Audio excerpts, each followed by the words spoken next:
për atë pjesën e bashkive dhe duke pasur shqetësimin që po I merret një kompetencë bashkive. Zonja Zhupa, po ju them, deri më sot e kishin bashkitë dhe nuk e bën. Pra bashkitë e kishin, ka pasur një vendim shi të ministrave I cili kërkonte dhe ju thatë pastaj që ka operatorë që lejohen, operatorë që nuk lejohen, ngriti dhe një deputet kolegu Kliti Hoti në komisionin tjetër, tha që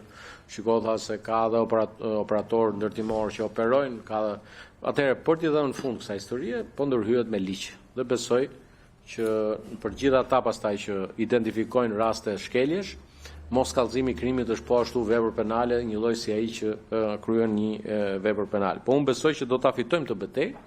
natyrshëm duke intensifikuar edhe le të themi një pjesë që nuk e bëjmë si duhet, ndoshta ne si kuvend, është pjesa e komunikimit publik të legjislacionit që miratojmë dhe të njohjes qytetarëve me legjislacionin që miratohet. Lejet për hotelet dhe lejet për pallatet, ajo dihotomia që u krijua, unë nuk po them që një pallat nuk mund të aplikojë për të transformuar në një hotel. Kjo ekziston pothuajse në të gjithë botën një drejt dhe nuk e pengon këtë ligj që po sjellim. Unë po them që ne të vendosim disa rregulla sipas modeleve më të mira europiane që kur aplikon për hotel,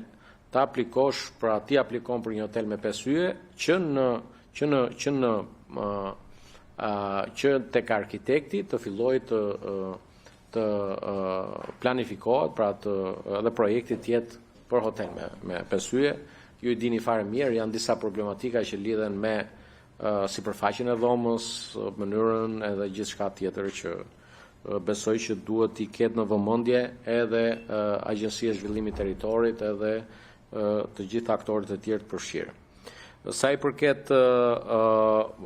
kategorizimit, sepse edhe për këtë pjesë patët 2 herë ndërhyrje,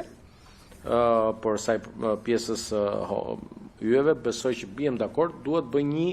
qartësim që mos ketë keq kuptime. Nuk është se nuk I kemi në ligj. Pra pjesën e kategorizimit, po të pikëzimit,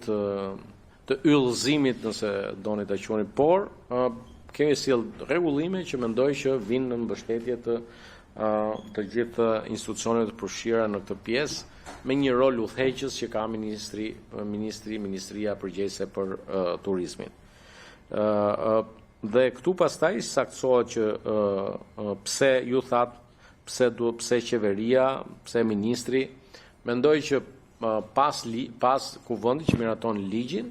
autoriteti tjetër I dytë në hierarki është Këshilli I Ministrave, kemi përcaktuar që të bëhen me vendim Këshilli I Ministrave, ku ministri propozues është ministri I turizmit për të përcaktuar, për të marrë dhe gjitha modelet më të mira që u thanë këtu. Lidhur me regjistrin elektronik të klientëve, kush do ta menaxhojë, kjo është vendimmarrje e qeverisë. Por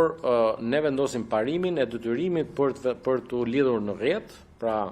të gjithë operatorët turistik që funksionojnë nga 1 deri në 5 yje, po dhe të tjerët,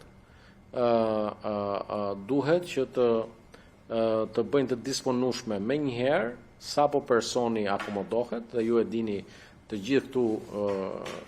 të paktën kanë qëndruar njëherë në një hotel kudo në Europë,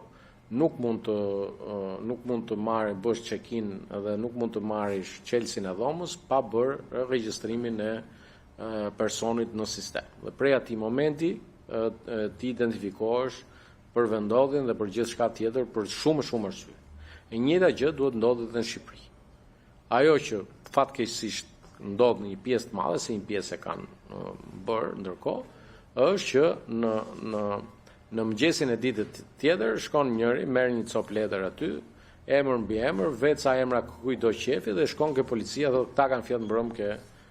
tek hoteli. Kështu që kjo gjëja nuk mund të vazhdojë më, duhet të jetë gjë komplet. Dhe krijimi I këtij regjistri elektronik të klientëve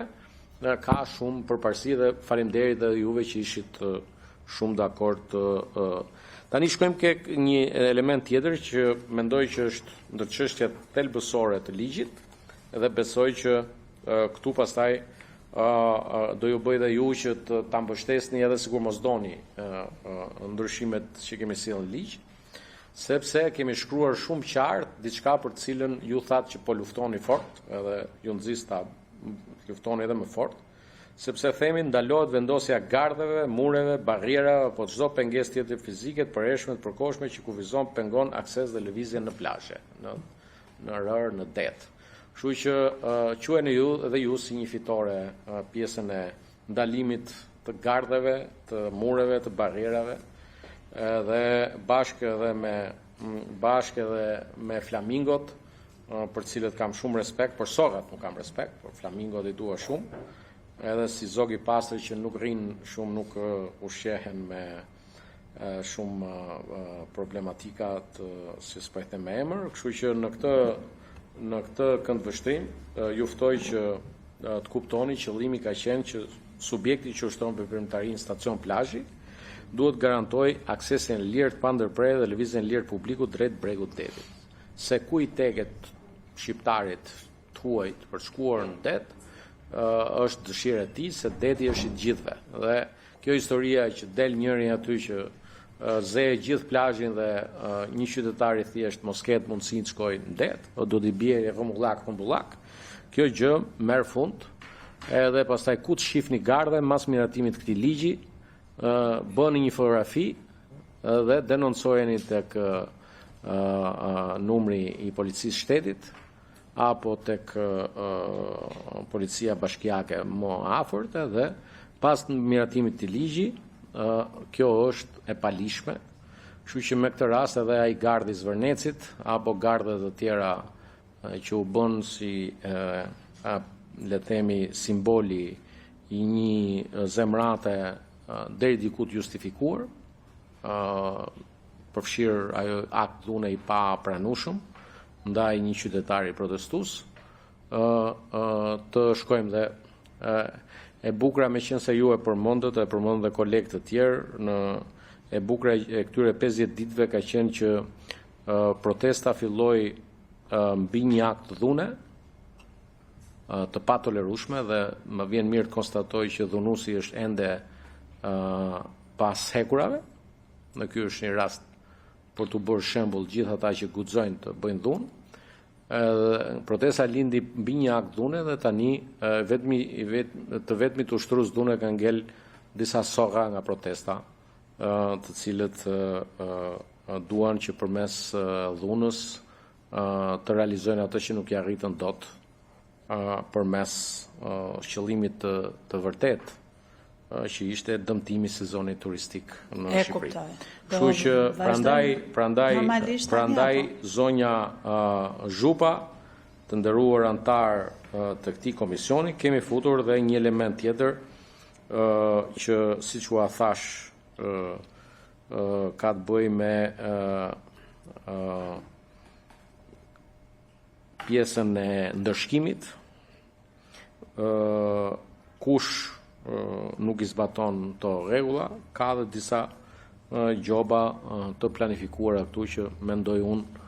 edhe po të ishin këtu të them dhe nuk jam i kënaqur me veten se do doja të ishin çik më tashpra, po